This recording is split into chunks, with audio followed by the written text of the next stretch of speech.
So back in August of 2008, roughly 1 month after the release of The Dark Knight, a video popped up on YouTube. The premise was simple, but incredibly intriguing.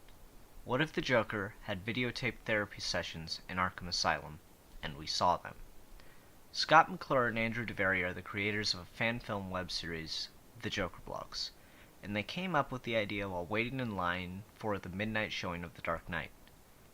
Scott was in costume as the Joker and received so many comments from fellow fans about how similar he looked to Heath Ledger that the two decided to film a pilot titled Therapy Begins, a slight nod to the first film in the Nolan series, Batman Begins. Therapy Begins opens simply enough. An empty chair in front of the camera. We hear the monotone voice of a female doctor, Kira Westberg, drone out a lot of seemingly irrelevant information when she is suddenly interrupted. She gives someone yet unseen instructions of where to go and to sit down. A man's arms and torso, clothed in bright orange of a prison jumpsuit, appear in the shot, and suddenly the chair is moved, and we see the Joker sit down. He is wearing the makeup and looks shockingly similar to the way Heath Ledger did back in The Dark Knight. The use of makeup inside what is supposed to be a facility housing the criminally insane is one of the biggest criticisms against the series. In the much more realistic world of Nolan's Batman, such a trait shouldn't be present. But the creators know this, yet don't acknowledge it until several episodes later. It looks better this way, arguably, because if he's wearing the makeup in the first episode, it makes sense that they wouldn't bring it up right away. Therapy Begins suffers from being such an early start for the series. McClure uses lines Ledger did in The Dark Knight in different contexts, trying to sound similar to how Ledger originally did. The Joker impression videos were a huge YouTube fad for a long time after The Dark Knight. The Joker blog started out as not much more. There were impression videos and fan films all based around the Joker from The Dark Knight popping up all over YouTube at the time. But as the series had time to mature, as more and more episodes came out, McClure's performance became more distinct and nuanced. He was still playing the same character as Ledger, but was clearly making it his own in big ways. As the series went on, suddenly lines like, "Wanna know how I got these scars," were no longer Ledger-centric as was "Hi," but became more of trademark of the character, similar to James Bond in the famous Shaken Not Stirred. Therapy Begins was later reshot, with McClure wearing a wig, a part of the costume since Arkham Reborn, that looked much closer to Ledger's original haircut. This episode shows the differences in the original imitation performance and the more comedic drop-of-a-hat mood change that McClure developed for the character as the series had progressed. Therapy Begins remains one of the most information-rich episodes of the series, and I don't mean factual watch it and there's your answer kind of information, but more of how there's a large amount portrayed about the characters, the situation at Arkham, and the overall reason why the Joker's in this place and not a normal prison. In Therapy Begins, we see Joker dodge several questions, give roundabout answers, attempt to derail the conversation, and even become completely insubordinate. These types of behaviors in this setting are characteristic of a psychopath according to the DSR-4. A criminal who wanted to fake insanity would answer the questions posed to him with lies, not try to change the subject or rather jump to something they consider more interesting. "I'm here because I want to be here" is not an answer to give a psychiatrist when asking you why you're in a mental institution. The sane response is that you don't want to be here. The clinical response is that you don't know. The criminal response is that you want to get better so you don't do anything wrong again. But the psychopathic response is to attempt to discuss sociology through mixed metaphor. In the second episode of the series, Arkham Bound, we start to get a slight hint of Dr. Quinzel's malleability. The previous episode introduced her, but it was so quick that if you blinked, you'd miss it. In the first episode, we are introduced to her. She asks questions typical of a new doctor, one whom is just learning how to deal with actual patients as opposed to students who are mimicking symptoms of mental illness. But at the start of Arkham Bound, we see that she has given the Joker her glasses. This was done for two reasons. One, it gives us our very first glimpse of the Doctor. McClure and DeVary discuss showing little bits of Quinzel at times so that we more fully appreciate her ultimate reveal. The second reason, however, may not even have been intentional. By giving the Joker her glasses, we see a level of trust in him. One of the major complaints about the series is that the Joker is given way too much freedom for a patient of his security risk level. This isn't a bad argument. In the first episode, he has no shackles on, and in the second, he's allowed to have a pill bottle next to him, and we see him holding Dr. Quinzel's glasses. If there was actually a patient/prisoner of the Joker's status in custody, one who had escaped prison with a phone call and a piece of glass, it's unlikely that he'd just be given the objects we see him with, such as Dr. Quinzel's glasses. But that's the thing. He wasn't just given those things. In the first few seconds of the episode, we see Dr. Quinzel give the Joker a large amount of trust by handing him her glasses. We can infer that she felt the same level of trust by letting him hang onto the pill bottle. The only way a patient/prisoner would ever be allowed to handle things that the Joker is if the doctors trusted him to do so. A doctor can supersede almost any security protocol with the right amount of executive approval. This subtle detail of character interaction shows a level of forethought for complaints against the series. If the Joker is allowed to have glasses, then he'll be okay to have makeup. The rest of the episode solidifies the series in Nolan canon, with several references to Batman Begins and The Dark Knight. These references also add a fair amount of depth to McClure's interpretation of the character. We see a lot more comedy in these early moments of the episode. McClure commented that they wanted to show more of the Joker's comedic side than was showcased in The Dark Knight. In that film, his actions are mostly funny to him, either because they were sickly ironic, fire truck on fire, or because they mocked Batman, will the real Batman please stand up.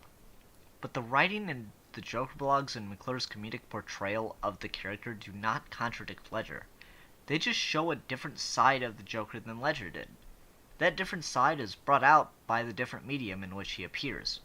Take, for example, the mob meeting scene at the beginning of The Dark Knight. Here we see the Joker as significantly more jokey than he is in later scenes.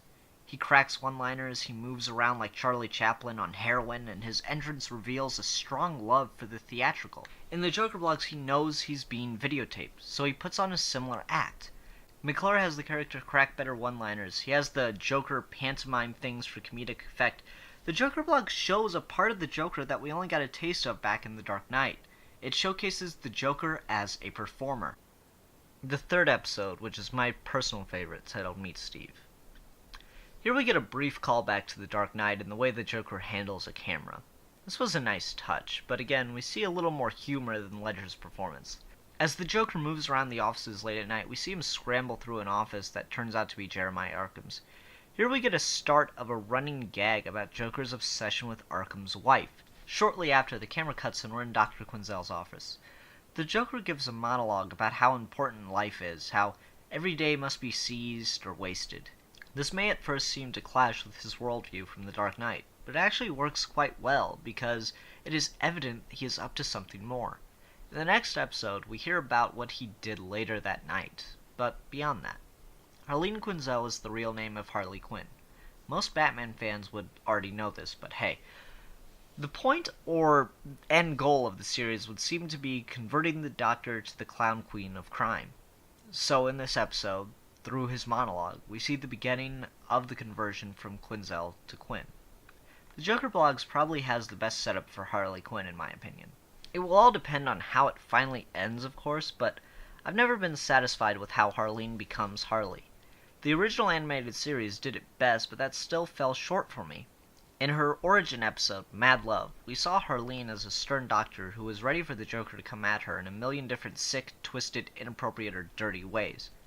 But instead, he appeared as tragic, which she wasn't prepared for, and she immediately took his side and thus became putty in his hands. He then morphed her into an attention slave. Her entire person became so dependent on his attention/approval that she has a hard time functioning on any level that doesn't serve him. I love this style of relationship, but don't care for the way it was created in the animated series. Harleen is portrayed as an airhead, an idiot, someone anyone could manipulate. Whereas in the Joker blogs, she is much stronger. She lets loose a bit of passion here and there, but she's so pulled back and reserved that it's frightening. Harleen shouldn't be some idiot who slept her way to a degree.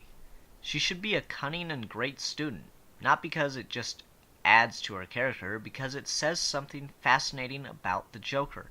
Molding a weak mind is nothing. The Joker has done it 1,000 times, but to take a strong mind, to take someone so sure of themselves and turn them into a willing, happy servant, that's scary on a completely different level. For example, look at the Hannibal Lecter book series as opposed to the films. Clarice actually ran away with Hannibal at the end of the books. He got into her head and twisted her worldview around. I think the relationship between Harley and Joker should be much the same way, where she is a perfectly competent doctor, exceptional even, and gets her head twisted in such a way that she couldn't ever imagine being happier than she is with an abusive partner. The Joker blogs is definitely the Batman story that has the best shot at this. Blinky 500 series Call Me Mr. J was said to be over a few months, but the relationship didn't feel natural. Here in the Joker blogs, we have a relationship that is almost the exact opposite of the typical Harley-Joker one, but that we can clearly see is evolving into something else and somewhat more familiar. By the third episode, we see that the Joker is not only playing with Harleen, but is genuinely obsessed with her. I particularly enjoy the philosophical tropes the Joker spouts off in this episode. Things like live every day like it's your last are cliche, but when they come from the mouth of the Joker, they take on an entirely different meaning. Suddenly it's no longer trite advice, but takes on a shocking reality. When confronted with advice by a psychopathic murderer, you realize how close at hand death is. I like the metaphor that the gift-wrapped corpse creates. Steve truly is a gift because the invasion of death into the mundane reality of everyday life creates a jumpstart effect, one that we can see Harleen influenced by as the series goes on. There's something else to what the Joker is saying in this episode. The way he talks about how shocking and apparent the reality of death is really communicates that he's been exactly where he sees Harleen at. I've long since posited that the Joker was suicidal in the Nolan canon, even before his first appearance. I suspect that his turn to the face paint was brought on by a suicide attempt. So listening to him lecture Harleen on how she's wasting her life working in a mental hospital day after day after day really resonates. In the fourth video the series puts out, The Dark Knight Before Christmas, we see McClure doing more of the impersonation role but having fun with it. I like this a little bit because he actually uses the platform of his YouTube fame to help donate to charity.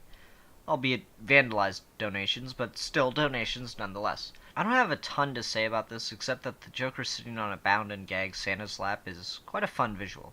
Christmas cards, anyone? A Dream Come True, episode 4 of the series, gives one of my favorite visuals. The Nolan Joker in a straitjacket. Just fantastic to look at. McClure uses body language acting that the Nolan Joker is famous for, even under the confines of the jacket. Fantastically, by the way.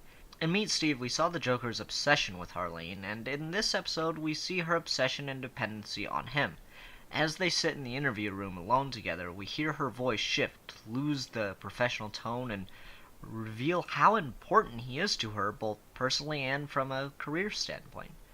If she can't do anything to cure the Joker, her career is dead in the water. She literally has nowhere to go but down.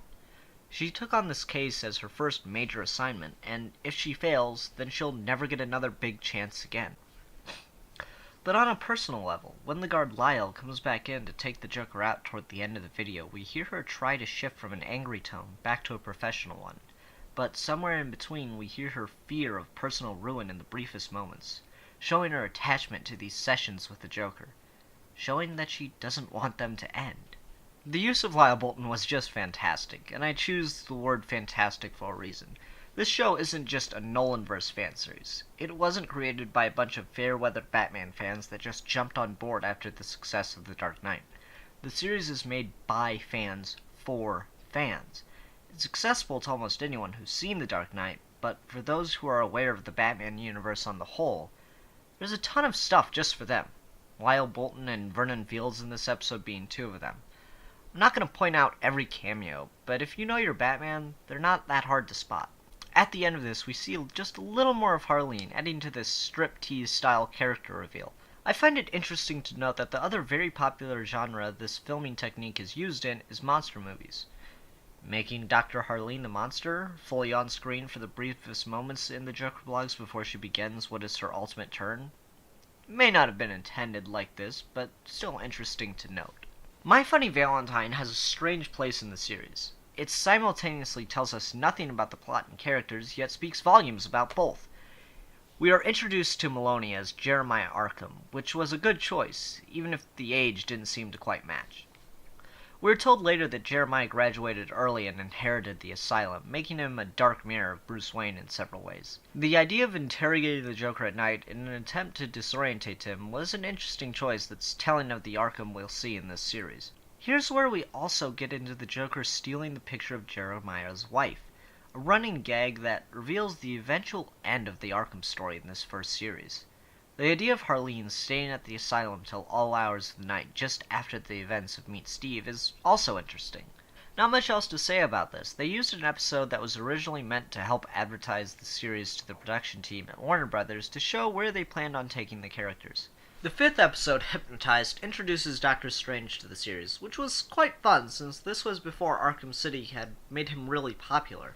In this episode, we see more of Joker's stage presence, as it were. The way he does exactly what Strange expects him to, right up until the punchline presents itself perfectly, is spot on for the character and plays more into the way the Joker is portrayed in this series.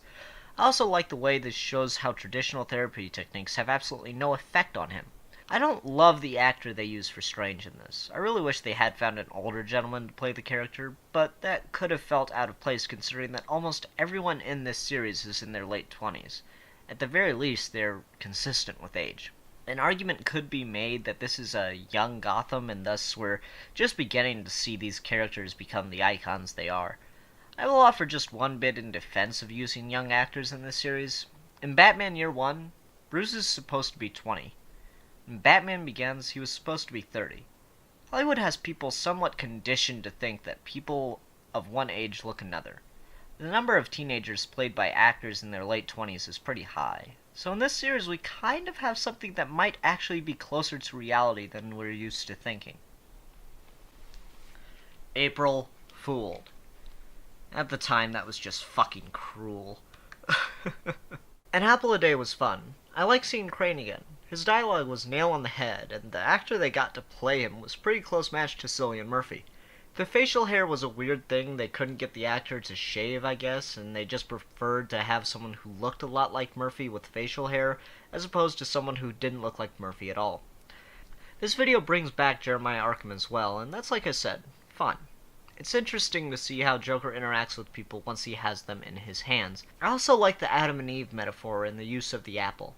For a long time, I've thought the Joker's constant tongue-flicking in the Nolan movies was itself a metaphor to invoke the image of a snake, which of course is biblically tied to the devil. The way Crane talks about Joker in that clinical sense really worked quite well for the character. I didn't really like the way they shoehorned in a love triangle between Crane, Harleen, and Joker. It just felt unnecessary. I did like how Joker reacted to it and to the news that Harleen was engaged. The best part of the episode, other than Joker's disappearing act with the fork, was how Joker demonstrated that Harleen didn't really care about her fiancé. That's a lot of hesitation for a simple question. Once again, we got into the Joker's philosophy here. If you want something, you take it. Really speaks to the heart of the character. The Joker literally wears his inhibitions on his face. His core drive of action is the classic id. But Joker's id, unlike that of others, wants horrible things for himself and the world. So he does his best to make those things happen. This also helps explain why he's so inconsistent in the Nolan canon alone. The constant changing of mind, the sudden turn of plans, and the horrifying commitment to the absurd is true of the id in all of us. We don't always have reasons and detailed arguments for the things we want. Sometimes there is no justification. In artistic merit, we see the Joker painting. There are three things I'll address about this episode. 1, the discussion about inner self. 2, the inconsistency of Joker's feelings for Harleen. And 3, the development of the plot. I was just talking about this, but Joker says everything I just did in so fewer words. At least with me, what you see is what you get. I paint my inner self on the outside. Joker made himself into a symbol in much the same way Batman did back in Batman Begins. He has these base desires that are quite horrifying given his overarching philosophy, so he lets the world know this in an artistic form of expression. He portrays himself as a parody of life. He's got a smile cut on his face, so he dresses like a clown to show the world just how not funny he really is. 2. In this episode, we see Joker throw a sort of temper tantrum when he finds out Harleen is getting married within the next few days. He nearly drops his cool painter act right away and immediately stops cracking jokes with her. Instead, he begins to drill for details, and when she leaves the room, he begins to lash out at the closest thing to her there is in the room, his portrait of her. The criticism of the writers here is that this is not something the Joker would do. He doesn't actually have feelings for anyone, much less her. That's true. But at the same time, his reaction was not genuine. He is trying to manipulate her. We already saw that her entire career is tied to him. He knows that if she thinks that he cares about her leaving, that she'll reconsider. Something that actually worked, by the way. Joker knows she is watching these videos, so if he wants her to know something without him saying it, then that would be a pretty good way to do it. Then there's the advancement of the plot. Here's where we see more mention of the financial problems that the asylum is having, a major detail for the conclusion. This could seem rather sudden and pretty late in the game to introduce such a major element. But if you followed the series, check the YouTube page constantly, then you'd have seen that they actually spent a lot of time making posts asking for donations to help fund the asylum. The Joker Blogs is a web series first and a film second, so they used the web format and its connection to the audience to their advantage, and took the opportunity to introduce plot elements. I skipped the Easter episode posted in between An Apple a Day and Artistic Merit because I wanted to talk about it with the 4th of July episode posted just after Artistic Merit. The Joker Blogs likes to make their fans happy, so they always try to post something for the holidays. But they actually use these to hint at exactly what was going to happen to Lisa Arkham, and it really fits with the formula that McClure described with the Joker Blogs. You laugh, you feel bad for laughing, you get creeped out. That's very much what happens by the end of Lisa Arkham's story. BRB became the 1-year mark for the series. They even released a promo for it, advertising that the episode was coming out exactly a year after The Dark Knight. There's a lot of debate over who the Joker is talking to in this video. Many fans claim it's them since he's aware that these videos are being posted online. That's fair enough, and it's clearly ambiguous in that regard. My personal feeling is that he's addressing Harley. Not Harleen, Harley. As I've said, there's this side of the character that is clearly only coming through in bits and pieces throughout the series, and Joker is very aware of this. In this episode, he categorizes people. The use of cards is clearly to show that there aren't many different kinds of people. But the line about the Joker, the wild card, the card that juxtaposes everything else in the deck, is wrong. Because he claims there's only one. But every deck of cards has 2 Jokers. He's calling Harley out. He wants to see her. But the episode does a lot of other things very well. I like how they call back to the Dark Knight in a believable way with the magic trick line. That comes from a scene that some other characters would actually know about and have talked about, so it makes sense for him to say it twice. I like some of the more subtle things in this episode too, like ripping the card he ascribes to Harvey Dent in half, and using the cards to talk about randomness but display his patient number, a number that's been used to try and bring some kind of rank and order to the chaos that is the Joker. There's an interesting point made through that, which is difficult to nail down with words, but I imagine inspires a similar feeling in everyone once they become aware of it. I talked about the way the fans are sure this episode is talking to them, but while a few lines are, I think this just helps further drive a major theme of the series home. In modern American culture, we have this strange phenomenon in which the morally bankrupt and psychopathic are seen as rock stars. The Joker Blogs brought this up in the very first episode. These recordings are for you to further study, and as a way for me to express my inner turmoil, for the benefit of my mental health. Of course, you gotta kinda wonder about whoever watches these and their mental health. Once again, just like this whole episode, that line was twofold, talking about not only the fans, but about Harley. I also enjoyed the way the Joker used BRB. Popular ways of communicating like that would definitely be something the character would latch onto. The only negative thing I have to say about BRB is that the editing trick of the tape glitch they've been using probably is at its worst here. The only other point at which it's easily noticed is when the magic sandwich pops up in An Apple a Day. Find Patient 4479 was an interesting video. Here they tried to give the fans a taste of what they've been wanting for a very long time, a look at Dr. Quinzel. So they did that to a point and used it as a tool to help spread the word about the series. In the original video, there's a link to a wanted poster with the Joker on it, which was to be spread around in order to catch people's eyes about the series. That being said, the episode tries to advance the plot of the series, but has some issues with the format.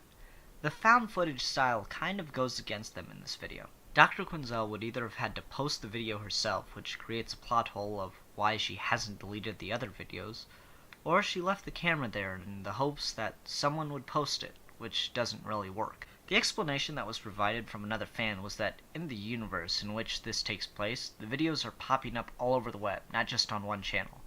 Which is exactly what would have happened in the real world had these videos been of Manson or Dahmer. The Joker Blog's channel is just the one the Joker has actually been posting them on, or collecting I should say. But the interaction with the fans and comments and such was never a major part of the plot, so this part really doesn't matter. Looking at the channel as if it were some nut collecting the videos is a more believable setup, but is a bit of a stretch. According to the official DVD, this episode actually takes place after Car Trouble and Let Sleeping Dogs Lie. But I'm going through the videos in the order they were posted. 911 Emergency was another video posted more for hype than for actual relevance to the story, though I did like that when we got to the Fox finale, we saw what was happening on the other end of the phone. The sound effects and audio editing are quite good, but the audible lip opening shows they were using a higher quality mic. Small criticism, but worth noting. Two Cops, a Clown, and a Police Department was another video getting people excited for the rest of the series. It doesn't serve the plot much except that it shows how the videos are being posted after the Joker killed his contact. I like the idea that the police are still corrupt. This also gives credence to the multiple videos on different accounts theory. I do, however, like something that happens in the dialogue here. Joker says that there are three kinds of people in the world. Then he explains the classic glass half empty theory. He adds a joke to the end of it, and then he waits. When the cop asks him which of the three categories he fits into, the Joker says he's the one that knocks the glass over. I like this because it means Joker doesn't really see himself as a person, and the action is very much something that rings true to his character. Car Trouble is when we begin to get some of Maloney's acting against expectations. The series had always been more interested in a dark kind of comedy, and it delivered with Maloney in a believable way. Maloney got a lot of criticism for his style of sarcasm and annoyance while portraying Dr. Arkham in the beginning of the second half of the series. I actually think it works better for a few reasons. One, it's nice to have a refreshment from the panting, constantly worried hostage that we usually get in roles like this. And two, it's fairly consistent for what I'd expect not only from the character, but also from a psychiatrist. In psychology, you're taught to stay calm and suppress emotions that won't help you in a situation of high anxiety. I know because I've taken a few classes and been to a fair number of sessions myself. The best way to shrug off anxiety is through sarcasm, and McClure and DeVary were very aware when they wrote the part of Arkham. In one of their commentaries, they say this is just how you deal with crazy people, through biting, sarcastic remarks. I also like the way Joker pits some of Arkham's tech against him, only kidnapping Arkham so he can get the Bart collar off. In Let Sleeping Dogs Lie, we see Joker just having fun, which is quite scary actually, just saying. This is one of those you feel bad for laughing moments. I like the use of night vision in this. McClure seems to be a fan of it. I think he likes the way the light catches Joker's eyes and gives it that predatory animal look, but I could be reaching for details. Who knows? Maloney as Arkham in this is really funny too. His timing and chemistry with McClure works to great effect I think here more than anywhere else. In Trick or Treat, we get the first holiday video that is actually relevant to the plot. I mentioned before how Maloney was criticized for being too sarcastic and the like, but here we really get a good look of how scared he can actually be. The reaction he gives when the Joker assaults his wife is one of genuine fear, so I think this proves my point. Maloney can play Arkham as scared, but he chose to play him the bitter, sarcastic style we saw. I like McClure's facial expressions and just utter glee in this episode. Lyle is a little flat here, but since he's the cameraman, it works. In Dinner with the Arkhams, we see the plot advance as Joker uses Jeremiah's care for his wife as a bargaining chip to make him complacent in plans for the evening. We see further Maloney's depth for the character, and Miss Arkham did a good job of being afraid. Tears would have been a nice touch, but surely aren't necessary. I like the use of the Joker bunny as fan service, and here's more of the formula for the show of laughing, feeling bad for laughing, and then getting creeped out. This is also the second time the series used music. The first was when they played Why So Serious theme as the Joker left Arkham, but the second was here as they used Grieg in the Hall of the Mountain King. An often whimsical piece of classical music used to great effect in the building tension of the episode. Dragging Dr. Arkham was a nice transition piece, again put in there for the hype, but adds a nice amount of atmosphere to the story. Reminds me of the infamous Tarantino shot of the trunk opening, but in reverse. Road Trip is just a fun way to see some of how the gears are turning. Similar to Batman Begins in The Dark Knight, where we see how Batman achieved some of the impossible things in that movie, whereas here we see how Joker achieves the bizarre. We get a lot of the little oddities explained here. How Joker gets Arkham's signature, how he managed to avoid police detection when everyone was out looking for him, how he got around town and was able to keep everyone in check. I also love the bit of fan service that wasn't related to the comics here. It may not have even been intentional, but it's still great. Between BRB and Fine 4479 there was a hiatus, similar to what British television does, mid-series finales. Well, the fan site had a huge explosion during this period, and there was even a Q&A with the Joker, in which McClure posted replies to people's questions, but in character. One of the questions was something like, what's the first thing you want to do when you get out? Bet you could go for a nice Coke slushie. The reply commented that he had some ideas, but that would definitely be added to the list. So Joker tossing a big styrofoam cup is a pretty sweet nod, or a really funny accident. Killing Kopsky is another episode that just gets into the funny till it's scary category.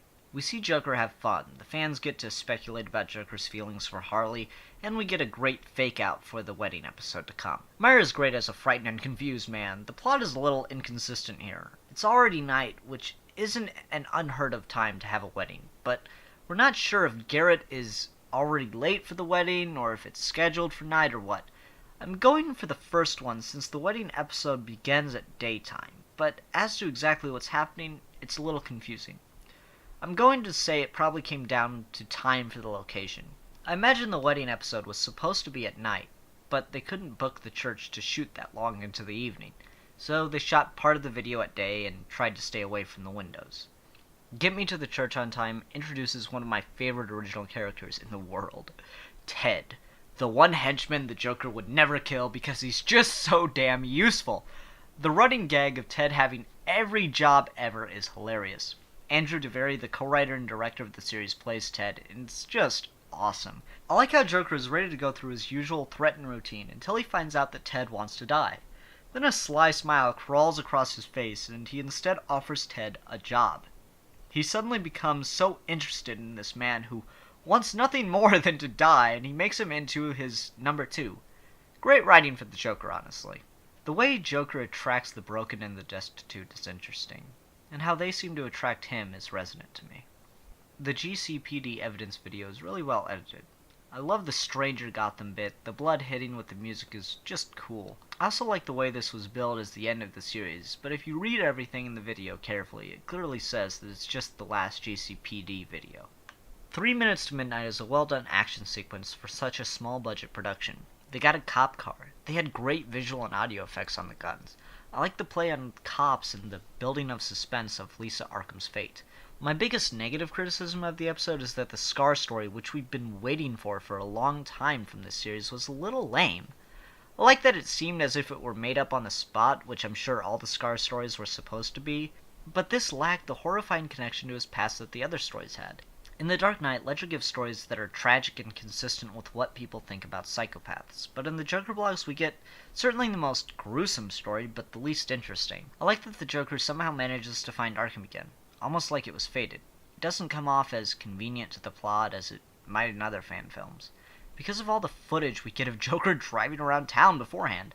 I love how Joker adds this level of sadism to his treatment of Arkham, making him sell the asylum to save his wife, but taking her anyway. The use of the smiley face fireworks, while not practical, is very Joker, and I'm actually kind of surprised it wasn't done in The Dark Knight, because it fits so well. So here's where the subplot, or main plot, depending on your view, really comes to a head for the first time. If you go back and watch the episodes, starting with Meet Steve, we see that Joker has been working towards selling off Arkham and making such a fuss that no one would notice. I once saw a magic show in Vegas. Lance Burton, actually. He was nearing the finale and had just pulled several large white ducks out of a small box, and he let them roam around on stage for all the audience to see while he was in the middle of performing another trick. I distinctly remember hearing Lance say, "Notice how everyone in the audience is watching the ducks. That's good. It's called misdirection."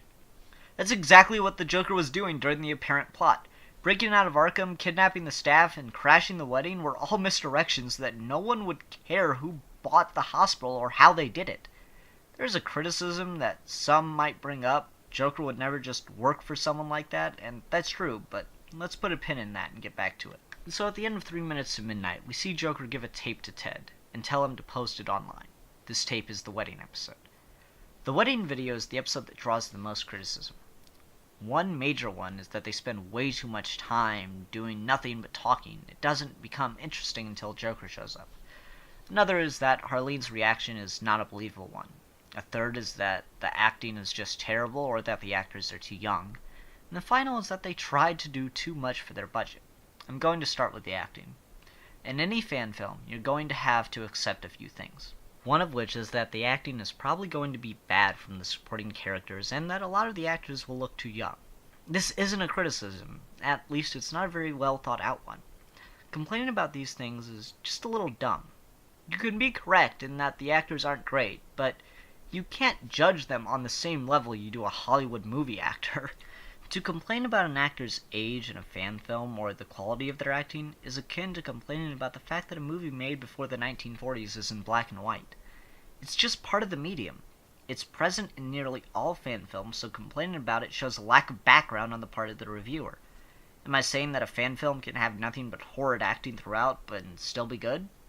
Not necessarily, but unless the actor is looking at the camera constantly, reading a script off shot, looking at their feet the whole time, etc., then to criticize a fan film for this is foolish. This leads me into another one of the major critiques. They tried to do too much for their budget. This is a fair point. The series gets a little excessive here. They're in a church, they have half of Batman's rogues gallery show up, they have Batman show up, there are blood and gun effects going on, and a lot of it doesn't work. For some people. This is a fair point, but there's a context that must be considered. Originally, they hadn't planned on having Joker even escape from Arkham, but when the videos began getting more and more popular, they decided to go ahead and do that at the request of tons of fans. Then, when videos began to double the YouTube subscribers, they decided to do even more. If you don't like the wedding episode because you think it's too much, that's fine, but you have to keep in mind it wasn't really meant for you. Shotgun Wedding was a video done for the fans that had been following the series from the beginning, and had been begging for something like it. The other point that's akin to this one is that the episode doesn't really get started till 13 minutes into the video. This is true, but it kind of worked that way on purpose, and the story does excuse it to be fair. Ted uploaded this episode in the canon of the series, so it makes sense that he didn't do any editing. This is found footage, or rather stolen footage, so it makes sense for there to be things that we see that aren't relevant to the plot. This by no means excuses the excessive amounts of time we spend watching the episode without any major plot points happening, but it's something to consider. But then again, a lot of what we see is either relevant to either the misdirection the Joker's been causing, or to Harleen's character. About a third of what we see is throwaway fan service or humor. Another third is pieces of what Joker's doing. The best man being gone, making a laughingstock out of Strange, Pearl being gone, which delayed the wedding a little further, and the remaining third shows us some of Harleen's character. We see that she's uncertain about getting married, that she doesn't want to leave Gotham, and that the wedding is still going on when she knows the Joker has escaped. This brings me to the last major criticism of this episode, that Harleen doesn't react naturally or believably to the death of her husband and the other things going on in this episode. I disagree with this. It's not that Westberg can't act. Other episodes in this series clearly show that she's more than capable. It's that they have her character acting badly. Let me explain. It is very clear from the performance given and the intent of the character we not only know from inference in other episodes, but from direct lines of dialogue, admittedly not spoken by her, that everything that happens in this episode is what she wanted to happen. I think Westberg is playing Harleen, acting as if she is having a great wedding, and acting as if she were not expecting it to go wrong. But since Harleen is a bad actress, Westberg had to act as if she couldn't act. I've actually had to do a bit of this, and the methods must be done subtly or they come off as farce. Knowing whether or not an actor is acting poorly on purpose often comes down to knowing whether or not the actor is any good when they're trying to act well. Westberg proved earlier in the series she's clearly able to act, so I'm going to stand firm on the idea that Harleen is the poor actress here, not Westberg. Now, I said she wants everything that happens in this episode to happen, and I stand by that, but I don't think she understood the scale. Joker says she knew this would happen and that she wanted it to. In fact, in the script he has a line they cut, either because he forgot to say it during the take, or because they decided it wasn't needed. But Joker says, "You manipulated me." Very clear indications are given that Harleen wanted the Joker to stop her wedding, because she really didn't want to go through with it. I don't think she wanted Guy to die in the process, but honestly she had to know that was a possibility. The fact that she becomes so cold in her last few moments on screen in this episode does give the point about manipulation credence. She becomes very distant and calculating. Shooting the Joker so that she could make it look convincing and get off scot-free is another big part that shows she wanted this. I like the way they handle Batman in this. He shows up, is very intimidating, and is gone in a flash. That's quite clever. Maloney did Bale's Batman pretty well. Would have helped if he were a bit taller. The Killing Joke reference is beautiful and probably my favorite comic book reference in the entire series. I also like the return of the theme about what's wrong with the people watching these videos. Quote, "They're all rooting for me, you know. You have no one." The physics of a shotgun is my nitpick for Shotgun Wedding, mostly because it's in the title. Basically, a shotgun works by dispersing a lot of tiny projectiles over a wide area. A lot of video games and movies treat it like they're just big bullets, which, yes, you can get, but either way, the physics just don't work here. If it's the spray, then Harleen could have survived behind Guy, but Joker would have gotten hit when she shot Batman. And if it were the large bullets, then it would have gone through Guy at the altar and taken Harleen with him. This is one of those suspension of disbelief moments, and that's fine, but it's just my biggest nitpick of this episode. Okay, Epilogue Part 1. The news broadcast. Here's a great way to wrap up a lot of the loose ends of this series, and at the same time give the greatest amount of fan service ever. Seriously, look at the scroll bar. If you can name every comic book and movie reference in that thing, like I can, then you and I need to hang out. And if you're a single woman and you can do that, then we're getting married. Sorry, but you have no say in the matter. The biggest problem I have with this is the use of the actor portrayed as Mike Engel. Here's the thing. It's a news broadcast. Why not just make the anchor a different character? Why not get an actress and make her Vicky Vale? Just start the episode with, "Hi, I'm Vicky Vale, filling in for Mike Engel, who's covering a story in Coast City." It's just that the actor they used didn't do a very good job and didn't look like Engel at all to me. That was the third time they'd used a character we already saw in the Nolan movies on screen. The first was Dr. Crane, which worked well enough. The second was Batman, which was seamless. And then there was this. That just didn't fit at all. Beyond wrapping up loose ends, this episode didn't do a ton else for the story, except give us a quick look at Harleen, who clearly was putting on a show and was obsessed with her patient. In Home Sweet Home, we get the official end of the first series, which worked great because it not only wrapped up the sale of the asylum, it not only gave us a great reveal with Lex Luthor, but also gave the series a circular ending. In Therapy Begins, Joker said he was here because he wanted to be here. And in Home Sweet Home, he says he's happy there and doesn't plan to leave anytime soon, because as of right now, he has everything he needs. I mentioned that Joker would never just work for someone else so they can make a profit, and that's true. So him working for Lex's goals would seem a little weak, yes? No!